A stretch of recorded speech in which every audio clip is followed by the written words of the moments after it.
आप सब लोग घर पर सुरक्षित होंगे। बच्चों, आज मैं आपके लिए लेकर आया हूँ माध्यमिक शिक्षा परिषद उत्तर प्रदेश के अंतर्गत कक्षा 12 में ध्रुव यात्रा कहानी का कथानक। हम लोगों ने अब तक जो है कहानी के जो 7 अंश या 7 भाग दिए हुए थे उनका पाठन कार्य किया। एक महत्वपूर्ण प्रश्न बनता है कहानी के कथानक का, तो आज हम उसी कार्य को करेंगे। मैं आपको कहानी का कथानक बताऊंगा और उसे आप अपने शब्दों में लिखेंगे। तो एक बार मैं ब्लैक बोर्ड पर लिखी बातें आपको रिवाइज करा देता हूँ। कक्षा 12 हिंदी पाठ ध्रुव यात्रा, लेखक जनेंद्र। प्रश्न है यहाँ पर आपके लिए, प्रश्न है जिसका उत्तर आपको लिखना है। ध्रुव यात्रा कहानी का कथानक अपने शब्दों में लिखिए। ध्रुव कहानी का कथानक अपने शब्दों में लिखिए। तो आज मैं आपको कथानक बताऊंगा जिसे आपको अपने शब्दों में लिखकर पूर्ण करना है। ये प्रश्न बोर्ड की परीक्षाओं में कई बार आया है, महत्वपूर्ण है और आपको कहानी का कथानक पता भी होना चाहिए। तो शुरू करता हूँ। ध्रुव यात्रा हिंदी के सुप्रसिद्ध कहानीकार जनेंद्र कुमार द्वारा लिखित एक मनोवैज्ञानिक और मानविक कहानी है। जनेंद्र प्रेमचंद परंपरा के अग्रणीय कहानीकार हैं। इन्होंने मनोवैज्ञानिक कहानियाँ लिखकर हिंदी कहानी कला के क्षेत्र में एक नवीन आयाम स्थापित किया है। जनेंद्र ने मानवीय संवेदनाओं को मनोवैज्ञानिक और दार्शनिक दृष्टिकोण से समन्वय करके एक नवीन विचारधारा को जन्म दिया है।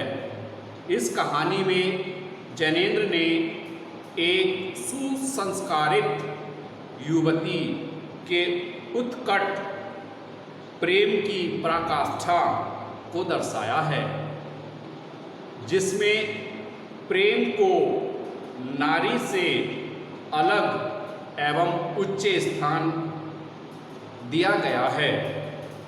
यह कहानी मनोवैज्ञानिकता के साथ साथ दार्शनिकता से ओतप्रोत है।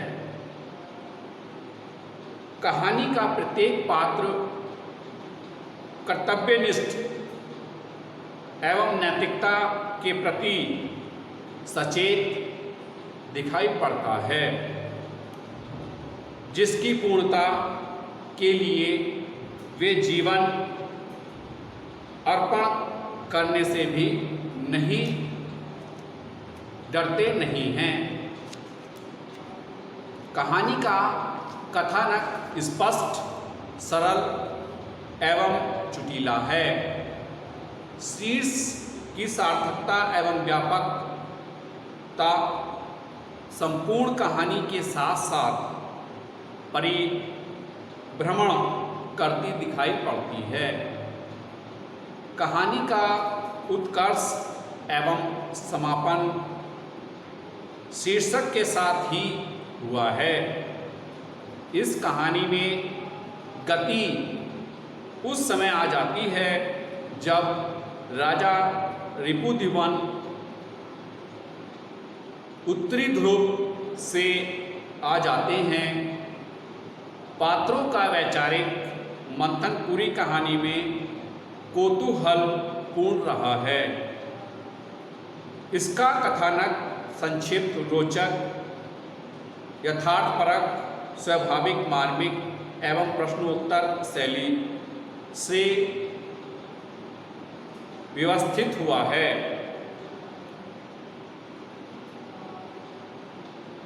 अगर हम कहानी में पात्रों की बात करें तो मुख्यतः केवल 3 ही पात्र हैं।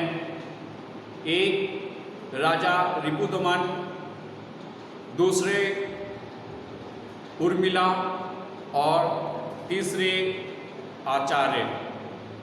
पूरी कहानी इन्हीं तीनों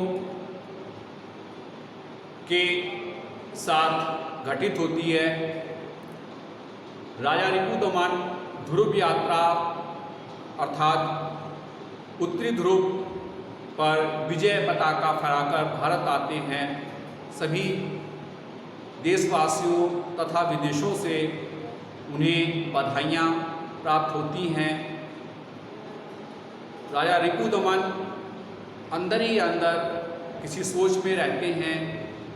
कहानी जैसे जैसे निरंतर बढ़ती है, पता चलता है कि उनका उर्मिला नामक युवती से प्रेम है। उर्मिला जो कि एक नारी न होकर अपने आप को प्रेमिका दर्शाती है और राजा रिपुदमन को निरंतर आगे बढ़ाने के लिए प्रोत्साहित करती रहती है। कहानी में आचार्य एक मदद के रूप में हैं, जो कि राजा रिपुदमन की समस्या को समझकर तथा उर्मिला के वास्तविक पिता होने के साथ साथ उसको भी समझाने का प्रयास करते हुए इस कहानी में दिखते हैं। अंततः कहानी राजा रिपुदमन के खुदकुशी कर लेने के साथ ही समाप्त हो जाती है। ध्रुव यात्रा कहानी एक वातावरण प्रधान कहानी है। इस कहानी में 7 खंडों में विभक्त किया गया है। कहानी में जीवांत वातावरण की पृष्ठभूमि पर मानवीय संवेदनाओं में मर्म स्पर्शी बहुविध चित्र उकेरे गए हैं। आलोच्य कहानी का मूल उद्देश्य प्रेम की विवेचना एवं वचन पालन के महत्व को प्रतिष्ठित करना है। कहानी के अनुसार व्यक्तिगत सुखों की अपेक्षा सार्वभौमिक और अलौकिक उपलब्धि श्रेयकर है। तो बच्चों, ये था प्रस्तुत कहानी ध्रुव यात्रा का एक संक्षिप्त कथानक जो कि मैंने बताया।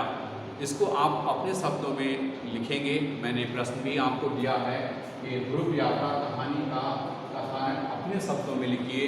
कहानी को आपको पढ़ाया जा चुका है। मैंने कहानी के लेखक से संबंधित भी आपको जानकारी दे दी है और जो संक्षिप्त कथानक था वो भी मैंने आपको पढ़ा दिया है। अब मुझे नहीं लगता कि आपको कथानक लिखने में कोई समस्या आएगी। अगर आपने पाठ को अच्छे से सुना होगा, अच्छे से आपने जो है इस वीडियो को और पिछली वीडियो को देखा होगा, तो आप निश्चित तौर पर इस कहानी का एक अच्छा कथानक लिख सकते हैं। तो बच्चों, आज की वीडियो में बस इतना ही। चैनल को सब्सक्राइब करें, बेल आइकन वाले बटन को प्रेस करें। मिलते हैं नेक्स्ट वीडियो में। जब तक के लिए हैव अ नाइस डे।